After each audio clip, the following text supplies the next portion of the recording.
Episode 10 की शुरुआत में सारे ही लोग थाइम को ढूंढ रहे थे और दूसरी तरफ गौरिया को कॉल आता है। वो जैसे ही घर से बाहर आती है तो लीटा वहाँ पर खड़ी थी। वो बताती है कि थाइम उससे मिलने के लिए आया था। फ्लैशबैक सीन में हम देखते हैं थाइम लीटा से बोलता है कि मेरी गर्लफ्रेंड बन जाओ। लीटा कहती है तुम मजाक मत करो। थाइम कहता है मैं सीरियस हूँ। फिर वो सोशल मीडिया पर ये पोस्ट कर देता है कि वो लीटा के साथ रिलेशनशिप में है। फिर वो लीटा को बताता है मैं तुमसे प्यार करने की पूरी कोशिश करूंगा। प्रेजेंट में गौरिया भी ये न्यूज देख लेती है। वो लीटा को कांग्रेचुलेशन बोलती है। लीटा उसे हक करके कहती है मैं खुश हूँ, लेकिन गौरिया तो रोने लग गई थी। अगले दिन ये बात न्यूज में आ जाती है कि अगले हफ्ते थाइम और लीटा की एंगेजमेंट होगी। अगले सीन में हम थाइम को देखते हैं जो गौरिया की दी हुई कुकीज ही देख रहा था। जैसे ही लीटा वहाँ पर आती है तो वो उन कुकीज को छुपा देता है। थाइम कहता है तुम्हें किसी ने बताया नहीं क्या कि मुझे अकेले रहना था, तुम यहाँ पर क्यों आई हो? लीटा बताते आंटी ने मुझे पहले बता दिया था, लेकिन मैं तुम्हारे लिए कुछ लेकर आई हूँ। थाइम बोलता है तुम्हें जो करना है तुम वो करो। मेड्स के जाने के बाद लीटा उसके पास आकर बैठ जाती है, लेकिन थाइम को उससे बात करने में जरा भी इंटरेस्ट नहीं था। लीटा उसको कहती है कि सारे लोग हमारे बारे में बात कर रहे हैं, क्या तुम मुझे अपने प्रॉम नाइट में लेकर जाओगे? थाइम बोलता है मैं प्रॉम नाइट में नहीं जाऊंगा, अगर तुम्हें जाना है तो तुम जा सकती हो। लीटा उसे साथ में चलने के लिए रिक्वेस्ट करने लग जाती है तो थाइम उसको गुस्से से नीचे गिरा देता है। उसको लगता है कि लीटा ने ये बात सीरियसली ले ली, लेकिन तभी वो टेबल पर चढ़ती है और एकदम से थाइम के ऊपर कूद जाती है। वो कहती है मैं तुम्हारी फियांसे हूँ, इसलिए तुम्हें मेरी बात सुननी ही पड़ेगी। फिर लीटा उसको कहती है तुमने मुझे कहा था कि तुम मुझसे प्यार करने की कोशिश करोगे। मैं भी तुम्हारे फैमिली के रूल सीखने की कोशिश कर रही हूँ। मैं प्रॉम नाइट में तुम्हारे साथ जाना चाहती हूँ, क्या तुम मेरे लिए इतना भी नहीं कर सकते?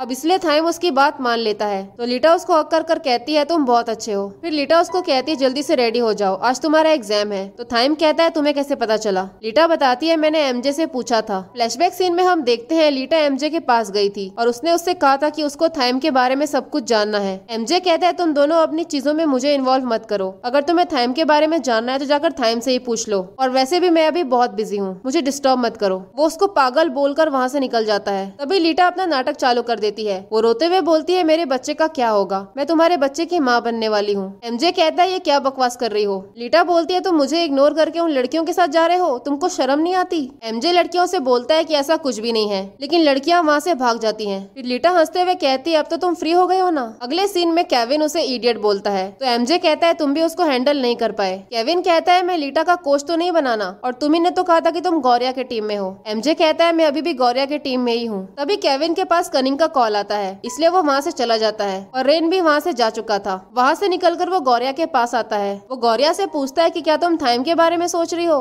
तो गौरिया मना कर देती है। रेन उसको पूछता है आखिर तुम दोनों ने ब्रेकअप क्यों कर लिया? गौरिया कहती हम लोग कभी कपल नहीं थे। उसी वक्त गौरिया के पास उसके पेरेंट्स का वीडियो कॉल आता है। वो लोग बोलते हैं जब सब कुछ ठीक हो जाएगा तब हम साथ में रहेंगे। गौरिया अपने पेरेंट्स को देखकर स्माइल करती है और चिल्लाते हुए बोलती है जो होना है वो हो जाए। फिर गौरिया रेन से पढ़ाई में हेल्प मांगती है। रेन उसको पूछता है कि क्या तुम ठीक हो? गौरिया कहती है मैं बिल्कुल ठीक हूँ, अगर थाइम मूव ऑन कर सकता है तो मैं भी मूव ऑन कर सकती हूँ। तो रेन कहता है थाइम आसानी से मूव ऑन करने वालों में से नहीं है। अगले सीन में सारे बच्चे थाइम और लीटा को देख रहे थे। गौरिया भी उन दोनों को साथ में देख लेती है और साथ ही में इन तीनों ने भी उनको देख लिया था। इस तरफ थाइम लीटा को पुश करके कहता है कि तुमने क्या किया? तो लीटा कहती है कपल्स लोग ऐसे ही करते हैं। थाइम कहता है तुम एक लड़की होकर ऐसे कैसे कर सकती हो, दोबारा ऐसी हरकत मत करना। तो लीटा कहती है मैं तो करूंगी। दूसरी तरफ सारी लड़कियां गौरिया से थाइम और लीटा के बारे में बोलकर उसको चिढ़ा रहे थे। तलय वहाँ पर बुक्स गिराकर उनसे सॉरी बोलता है, इसलिए सारी लड़कियां वहाँ से भाग जाती हैं। तलय बोलता है मुझे ऐसा करना पड़ा, और उसके बाद वो उसे लास्ट ईयर के एग्जाम्स पेपर देकर पढ़ाई करने के लिए बोलता है। गौरिया उसे पार्ट टाइम जॉब्स के बारे में पूछती है तो तलय कहता है एग्जाम टाइम में तुम जॉब क्यों करना चाहती हो? गौरिया बताती है उसको उसकी फैमिली की हेल्प करनी है। तलय बोलता है मेरी वाइफ बन जाओ। ये सुनकर गौरिया शॉक हो जाती है तो तलय कहता है ये भी जॉब ही है, इसमें लोग कॉल रिसीव करके क्लाइंट से बात करते हैं, इसीलिए इसको वाइफ वाली जॉब भी कहा जाता है। गौरिया मान जाती है तो तलय उसके पास आकर कहता है कि मैं मजाक नहीं कर रहा था। ये सुनकर गौरिया उसको मारने लगती है और बोलती है मैं काम के बारे में बातें कर रही हूँ। तभी हम देखते हैं रेन उन दोनों को देख रहा था। अगले सीन में गौरिया थाइम और लीटा के बारे में कनिंग और उसके अंकल को बता देती है। वो कहती है लीटा एक अच्छी लड़की है और वो दोनों साथ में खुश रहेंगे। थोड़ी ही देर में तलय वहाँ पर आ जाता है, इसलिए गौरिया उसके साथ निकल जाती है। कनिंग कहती है मुझे भी गौरिया जितना स्ट्रांग होना चाहिए था। तो उसके अंकल कहते हैं कल F4 का लास्ट एग्जाम है, अगर तुम कुछ करना चाहती हो तो ये अच्छा टाइम है। कनिंग फ्लावर्स को देखकर कुछ सोचती है।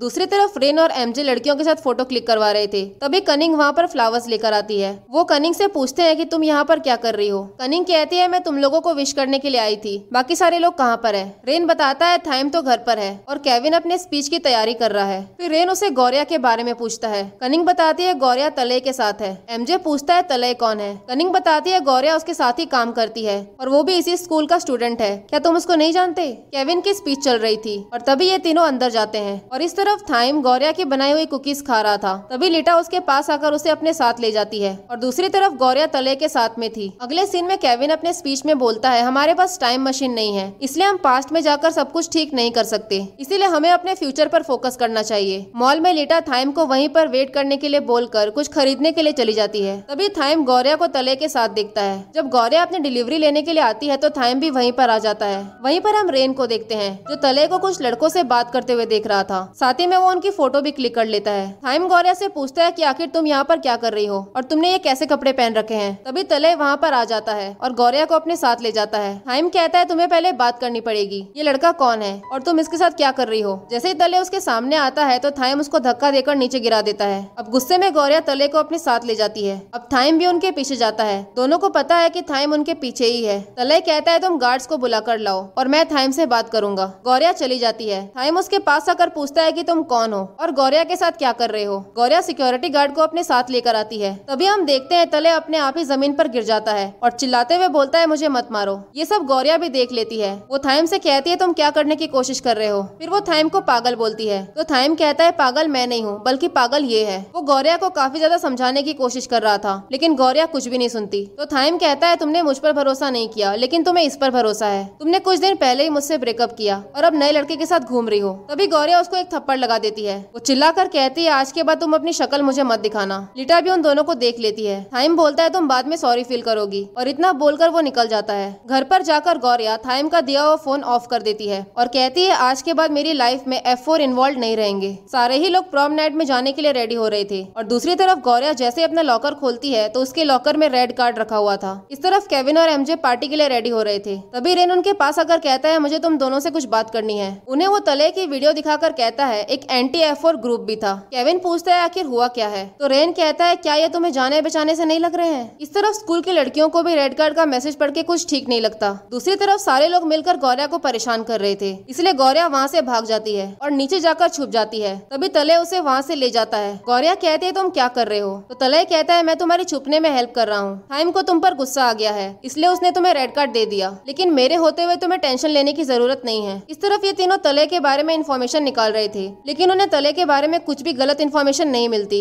इस तरफ जैसे ही कोई आता है तो तलय उसे वहाँ से भगा देता है। तभी सारे लोग आकर गौरिया को पकड़ लेते हैं। रेन गौरिया को कॉल करने की काफी कोशिश कर रहा था लेकिन उसका फोन ही नहीं लगता। रेन को बहुत अजीब फील हो रहा था इसलिए वो वहाँ से चला जाता है। इस तरफ सारे लोग मिलकर गौरिया को पकड़कर उसी स्टेडियम में लाते हैं। गौरिया कहती है तलय को कुछ मत करना। वो लोग उसको एक पंच मारते हैं और वो वहीं पर बेहोश हो जाती है। ये सब देखकर लड़कियों को बहुत बुरा लग रहा था इसलिए वो कॉल करने की भी कोशिश करते हैं लेकिन वहाँ के लड़के कॉल करने से मना कर देते हैं। तभी रेन वहाँ पर आ जाता है। इस तरफ थाइम और लीटा प्रॉम नाइट के लिए आ गए थे। लड़कियां रेन से कहती है हम लोगों ने हेल्प करने की कोशिश की लेकिन इन लोगों ने मना कर दिया। वो लड़के बोलते हैं थाइम ने इसको रेड कार्ड दिया है। रेन चिल्लाते हुए बोलते हैं अगर इसको कुछ भी हुआ तो मैं तुम लोगों को छोड़ूंगा नहीं। तभी उसे केविन का कॉल आता है। रेन उसको बताता है गौरिया को रेड कार्ड मिला है। केविन पूछता है कि किसने दिया। रेन कहता है ये सब बोल रहे हैं कि ये थाइम का ऑर्डर है, पूरे स्कूल के कैमरास चेक करो, मैं गौरिया को हॉस्पिटल लेकर जा रहा हूँ। रेन उसे उठाकर वहाँ से ले जाता है। इस तरफ स्क्रीन पर मैसेज आता है प्लान ए सक्सेसफुल था, अब प्लान बी की बारी है। इस तरफ ये दोनों सीसीटीवी फुटेज चेक कर रहे थे